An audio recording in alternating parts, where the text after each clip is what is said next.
Are you my favorite horse? Are you my favorite horse? Willie, come on. Come on, Willie. We're in waste management here. I mean, nobody knows what to do with these horses once their racing and breeding careers are over. Michael Blowen runs Old Friends, a thoroughbred racehorse retirement farm in Kentucky. Our horses here earned almost $50 million on the racetrack. They earned a lot of money. A former newspaper reporter, Blowen has been working in the horse industry for 22 years. There are a lot of people in the horse racing business, in the sport of horse racing, that only want to breed one horse to win one race, and that's the Kentucky Derby when that horse is 3 years old. In the meantime, they breed 36,000 of them every year, and 3 years later, only one of them is going to win the Kentucky Derby. The question is, what happens to the rest of them?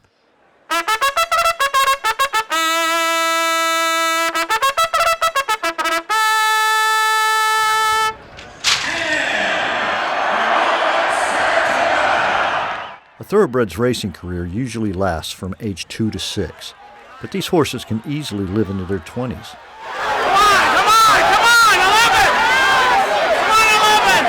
In the winner's circle is Good Prospect. Once a horse is too old to race, it costs about $2,000 a year to care for it in retirement. Although the federal government closed the last U.S. slaughterhouse in 2007, horses are still regularly sold at auction and trucked to slaughter in Mexico and Canada. Some are euthanized, others simply abandoned.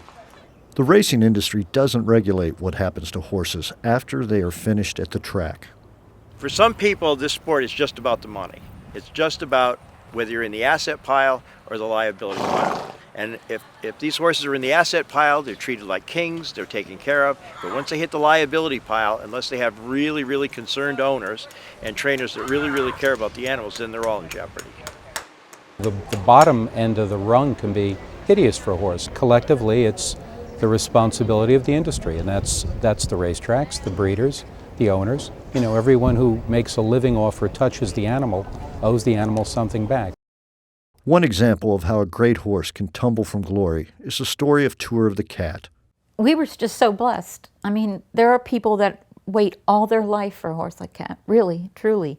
Back in 2000, racehorse owner Susan Gannon bought the 2-year-old thoroughbred. He loved to train. Even when he was finished training, he'd be kicking up his heels, and I thought, God, he's so beautiful.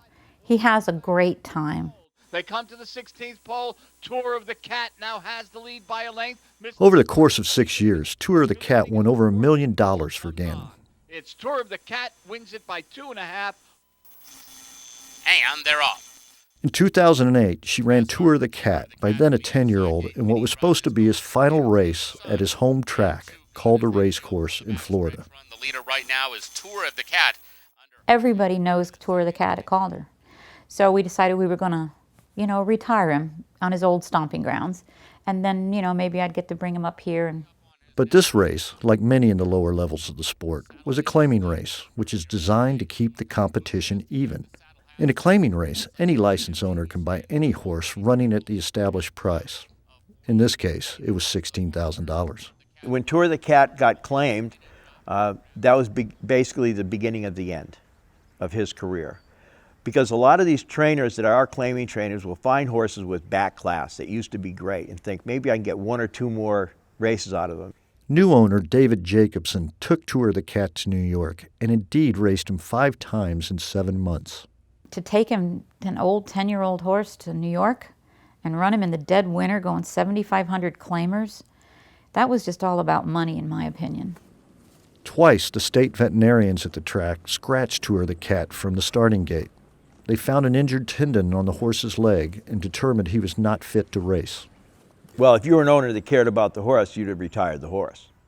Jacobson disagrees. He told the New York Times that Tour of the Cat was still in racing condition. So he shipped the horse to Presque Isle in Pennsylvania. Tour of the Cat goes in. There, the state vet gave Tour of the Cat the green light to run in a $5,000 claiming race, the rock bottom of his career. And they're off and racing. Sensational show speed from the outside from between. Hots is hot. He beat only one other horse. If all the stars hadn't been aligned, I'm sure that he would have been disposed of. I mean,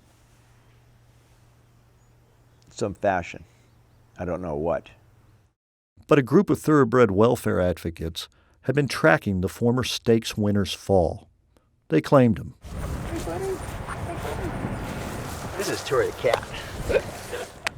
The next morning, he was sent to old friends. He's got a few, minor injuries that any athlete has when they race it, as long as hard as he has, like an old football player, but nothing serious. Monster. Admittedly, after a slow start, the racing industry has begun funneling more money towards nonprofit groups dedicated to finding second careers or second homes for retired thoroughbreds. There's a pretty predictable annual population that has to be dealt with. An awful lot of them can be dealt with by being rehabilitated and adopted. The New York Racing Association recently announced it had raised $125,000 to partner with the Thoroughbred Retirement Foundation. They hope to come up with a plan to handle all retired thoroughbreds in New York State. Without them, there's nothing. There's none of this bluegrass. There's no horse business. There's no racing. There's no jockeys. There's nothing. There's no feed people or veterinarians or anything. It's all because of them that everybody's here. And then at the end of the day, we can't just treat them like trash and throw them by the side of the road. Well, here's our situation, Larry. We don't have any space right now. But Blauen's operation still relies on private donations, and his capacity is limited. Nationwide, thoroughbred retirement charities are overwhelmed by the population of unwanted horses, all bred in the quest for a champion. I mean, basically, all of us put together is a drop in the bucket. It's nowhere near the kind of facilities that you need if you're really serious about giving these horses a dignified retirement.